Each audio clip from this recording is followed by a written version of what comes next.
14-year-old checks her phone 96 times a day, not because she lacks discipline, because her brain was being studied long before she ever owned one. For over a decade, an entire industry has run experiments on attention, reward, and habit formation. And the generation those experiments were optimized for is the one holding the phone right now. Here's what most parents misunderstand. This isn't a story about weak-willed teenagers making bad choices.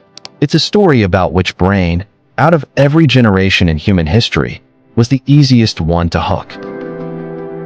Think about what makes a brain easy to hook. Impulse control that isn't fully built yet. A reward system already wired to crave attention and approval. And a near total lack of memory of life before the thing doing the hooking existed. That description fits one generation more precisely than any before it. But that's only half the story. The part almost nobody talks about is what was happening on the other side of the screen at the exact same time. While a teenage brain was still under construction, a separate industry was spending years and enormous resources learning precisely how to hold that under-construction brain's attention for as long as possible. Psychologists studying adolescent development point to something specific here. The prefrontal cortex, the part of the brain responsible for impulse control and long-term thinking, doesn't finish developing until around age 25. Meanwhile, the brain's reward system, the part that responds to novelty, social approval, and unpredictable rewards, matures much earlier. For most of human history, that gap between the two systems didn't matter much. Then it collided head-on with an industry engineered to exploit exactly that gap. Now here's the part that changes everything. Millennials grew into social media as adults, with fully formed identities and impulse control already in place before they ever logged on. Gen Z grew up inside it. Their sense of who they are, how they're perceived, whether they belong, developed in constant negotiation with an algorithm, not alongside it. That's not a lifestyle difference. That's a difference in how identity itself gets built. Psychologist Jean Twenge, who has spent years analyzing generational data on mental health and technology, found a pattern that's difficult to look away from.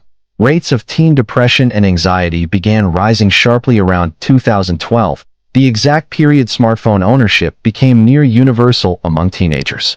Twenge is careful to note correlation isn't automatically causation, and researchers still debate how much of this is phone specifically versus broader cultural shifts. But the timing and the consistency of that pattern across multiple datasets is hard to dismiss as coincidence.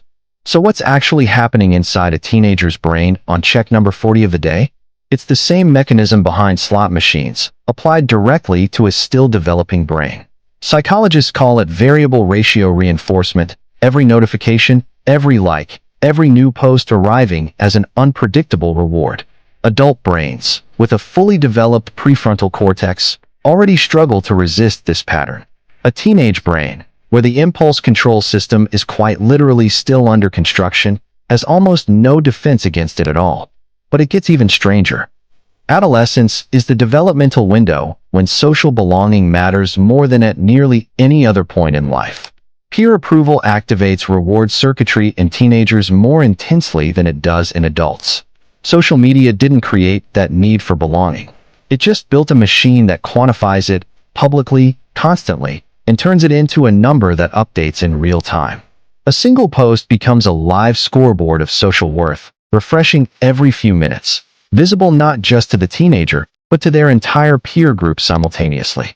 No previous generation navigated adolescence with their social standing displayed as a public, numerical, constantly updating metric.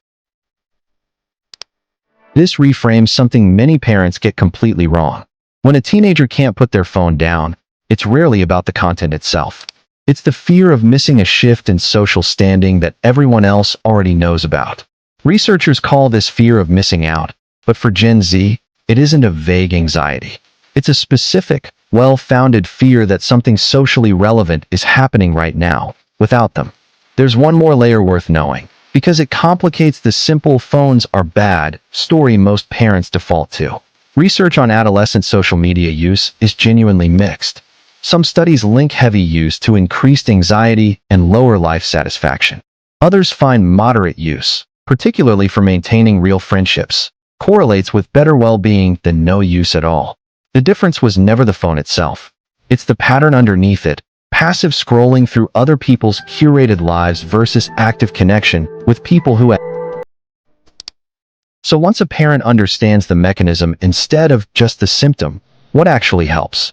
Punishing phone use as a moral failure tends to backfire because it treats a developmental and psychological reality as a character flaw. What tends to work better is treating the phone the way you treat any environment engineered to exploit attention, reducing exposure to the specific features that trigger compulsive checking, notifications, infinite scroll, algorithmic feeds, rather than the device as a whole. Delaying access, or at minimum delaying social media specifically, gives the prefrontal cortex more time to develop before it has to compete with an industry built to outmaneuver it. And modeling healthy phone use matters more than most parents assume, since a teenager's relationship with their phone is shaped as much by what they watch their parents do as by any rule they're told to follow. This was never about demonizing an entire generation or the technology itself. Gen Z didn't choose to be the first generation raised inside an attention economy built by adults who understood adolescent psychology far better than the adolescents themselves ever could. Phone addiction was never just about the phone. It was always about the psychology behind it. And once you understand that psychology, you stop blaming the teenager and start questioning the system that was built around them.